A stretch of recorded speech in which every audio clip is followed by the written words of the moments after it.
اور یہ ولادت کیسی ولادت ہے؟ اس ولادت کے بارے میں خود مولا متقیان نہج البلاغہ کے اندر ارشاد فرماتے ہیں، خطبہ نمبر 57 اس خطبے کے اندر ایک جملہ ہے جو مولا اپنے فضائل کے اندر بیان فرماتے ہیں۔ سب سے پہلا جملہ اپنی فضیلت کا بیان فرماتے ہیں، انی ولدت علی الفطرہ وسبقت علی الایمان والہجرہ، میں وہ ہوں جو فطرت اسلام پر پیدا ہوا ہوں، اور میں وہ ہوں کہ جو ایمان اور ہجرت کرنے میں سب پر سبقت لے کر گیا ہوں۔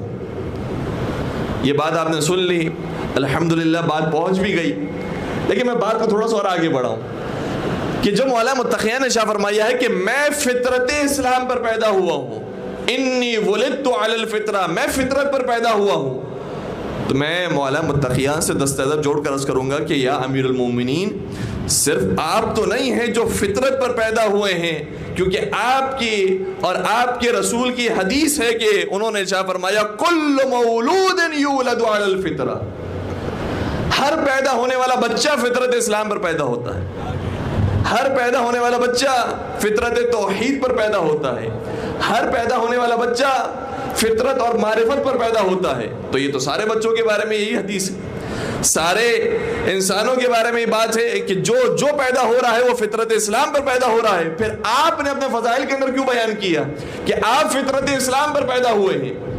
تو اس کا جواب ایک اہل سنت عالم دین ابن ابی الحدید معتزلی نے شرح نہج البلاغہ میں لکھا تھا۔ نہج البلاغہ کا یہ جملہ ہے، اس نہج البلاغہ کی شرح جو اہل سنت عالم دین نے کی ہے، ورنہ اہل تشیع عالم دین نے اور اہل سنت علماء نے بھی کی ہے، اور بے تحاشا تفاسیر اور شرح موجود ہے، لیکن میں اہل سنت عالم دین کا آپ کی خدمت میں قول بیان کر رہا ہوں۔ اور یہ وہ اہل سنت عالم دین ہے جنہوں نے اپنی کتاب میں وہ باتیں لکھی ہیں کہ جو ان کے بعد آنے والی کتابوں سے محو کر دی گئی ہیں، ختم کر دی گئی ہیں، آج ہم تک نہیں پہنچ سکی۔ اگر وہ کتاب نہ ہوتی تو بہت سارے تاریخی حقائق ہم تک نہ پہنچ سکتے۔ ایسی باتیں انہوں نے اپنی کتاب کے اندر لکھی ہیں۔ یعنی آپ کو اگر تاریخ کی کچھ باتوں کا مطالعہ کرنا ہو اور دیکھنا ہو تو کسی اور کتاب میں وہ بات نہیں ملے گی سوائے ان کی کتاب کی۔ اتنی ضخیم، اتنی طولانی تفصیلی کتاب لکھی ہے انہوں نے، شرح نہج البلاغہ۔ بڑے مفسر، بڑے ادیب، بڑے شاعر کہتے ہیں کہ جب یہ میں نے جملہ دیکھا تو میں نے اس کے بارے میں تحقیق کرنا شروع کی کہ مولا کیا کہنا چاہ رہے ہیں کہ میں فطرت اسلام پر پیدا ہوا ہوں۔ مولا کی ولادت ہو رہی ہے بعثت سے 10 سال پہلے تقریباً۔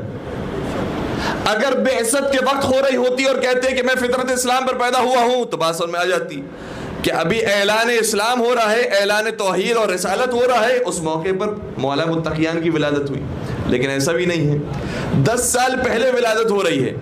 اب انہوں نے جب تحقیق کی تو پتہ چلا کہ پیغمبر اکرم صحیح ہے کہ 10 سال بعد اعلان نبوت فرماتے ہیں، لیکن آثار نبوت 10 سال پہلے ہی سے ظاہر ہونے لگے تھے۔ کیا کہنے ہیں بھائی، سبحان اللہ۔ آثار نبوت، ملائکہ کے آوازوں کا سننا، اسی طریقے سے کبھی کبھار درختوں کے قریب سے گزرتے تھے اور درخت جھک جایا کرتے تھے پیغمبر کے لیے، سنگریزوں کو اپنے ہاتھوں میں اٹھاتے تھے اور تسبیح پڑھنے لگتے تھے۔ یہ آثار نبوت پیغمبر اکرم سے جو ظاہر ہوئے ہیں وہ 10 سال پہلے ظاہر ہوئے ہیں۔ اور مولا نہ صرف یہ بتا رہے ہیں کہ میں اسلام کے اوپر پیدا ہوا ہوں، بلکہ یہ بھی بتا رہے ہیں کہ میں اس وقت پیدا ہوا ہوں جب نبوت کے آثار ظاہر ہونا شروع ہو گئے تھے۔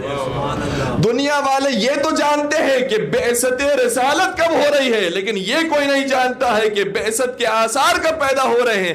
میں تمہیں بتاتا ہوں کہ بعثت کے آثار 10 سال بعد نہیں، 10 سال پہلے ظاہر ہونا شروع ہو گئے تھے۔ درود پڑھ دیجئے محمد و آل محمد۔ صلی اللہ محمد۔